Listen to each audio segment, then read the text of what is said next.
فرش التراب يضمني.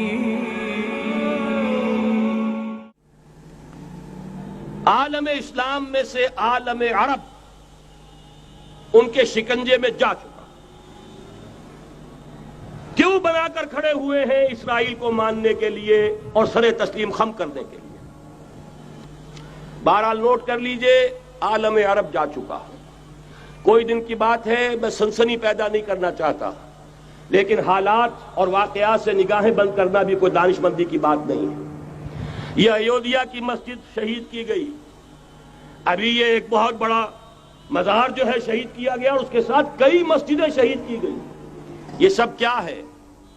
یہ مسلمانوں کی نفس دیکھی جا رہی ہے کہ کوئی غیرت اور حمیت نام کی کوئی شے باقی ہے.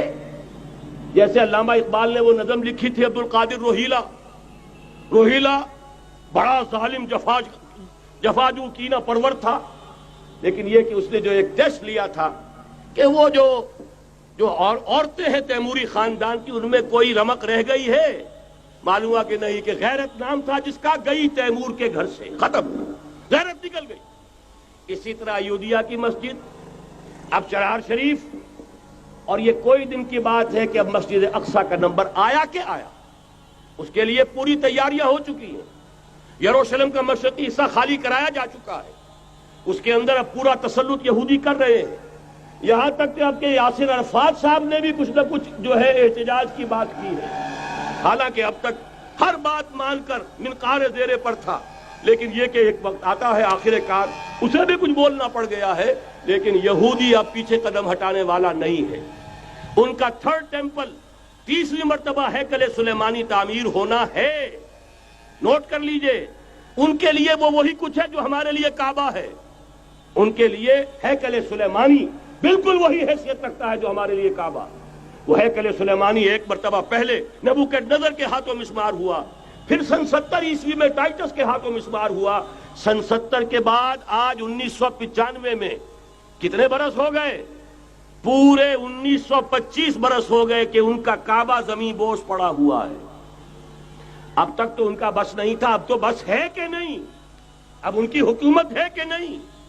اب شاہ حسن ہو چاہے شاہ حسین، ان کے نوکر اور چاکر ہیں یا نہیں؟ اب انہیں ڈر کس کا ہے؟ لہذا کوئی دن کی بات ہے، مسجد اقصی شہید ہوگی اور ٹیمپل کی تعمیر شروع ہوگی. یہ تو بہرحال ایک نقشہ ہے. اگلا نقشہ آپ کو بتانا چاہتا ہوں، ایک دوسری تصویر ہے. یہ تصویر ہے زمینی، ایک تصویر ہے آسمانی. وَمَكَرُوا وَمَكَرَ اللَّهُ وَاللَّهُ خَيْرُ الْمَاكِرِينَ. انہوں نے اپنی سی تدبیریں کی، اللہ نے اپنی تدبیر کی، اور ظاہر بات ہے اللہ کی تدبیر سے بہتر تدبیر کس کی ہوگی؟ چنانچہ یہودیوں کی سازشیں اس وقت بھی ناکام ہوئی تھی یا نہیں؟ ظاہر بات ہے جاء الحق وزهق الباطل ان الباطل کان زهوقا. لہذا یہ آیتیں دونوں اعلان کر رہی ہیں کہ یہودیوں کی سازشیں بالآخر ناکام ہوں گی اور دین حق کا بول بالا ہو کر رہے گا. یہ تو ان آیتوں سے ظاہر ہے.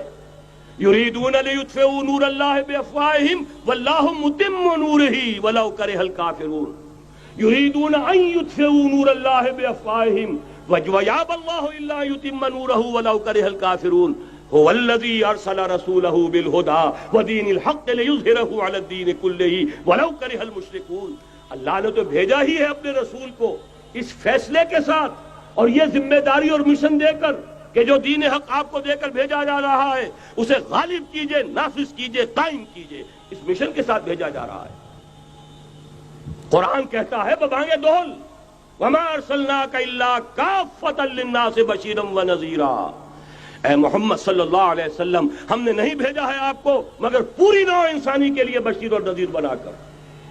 تو جان لیجئے کہ یہ مقصد بعثت محمدی صلی اللہ علیہ وسلم بتمام و کمال اس وقت پورا ہوگا جب کل عالم انسانیت پر، کل روئے ارضی پر اللہ کا دین اسی طرح غالب ہو جائے گا جس طرح کہ محمد رسول اللہ والذین معہ صلی اللہ علیہ وسلم ورضی اللہ تعالی عنہم اجمعین، ان کے ہاتھوں سے، ان کے ایثار سے، ان کی قربانیوں سے، جن کا نقشہ آپ کے سامنے مولانا کھینچ چکے ہیں، ان کی احسان، ان کی قربانیاں، ان کی محنت، ان کی جفاکشی، ان کی سرفروشی، ان کے جان تن من دھن لگا دینے کے نتیجے میں جیسے اس وقت غالب ہوا تھا، کل روئے ارضی پر غالب ہوگا، تب کہیں جا کر مقصد بعثت محمدی مکمل ہوگا۔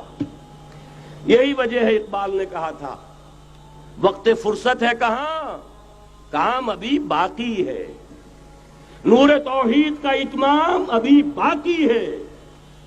لیکن ساتھ ہی خوشخبری بھی دی تھی، یہ چمن معمور ہوگا نغمہ توحید سے، آئے گا وہ دور، یہ چمن معمور ہوگا نغمہ توحید سے، لازماً آ کر رہے گا۔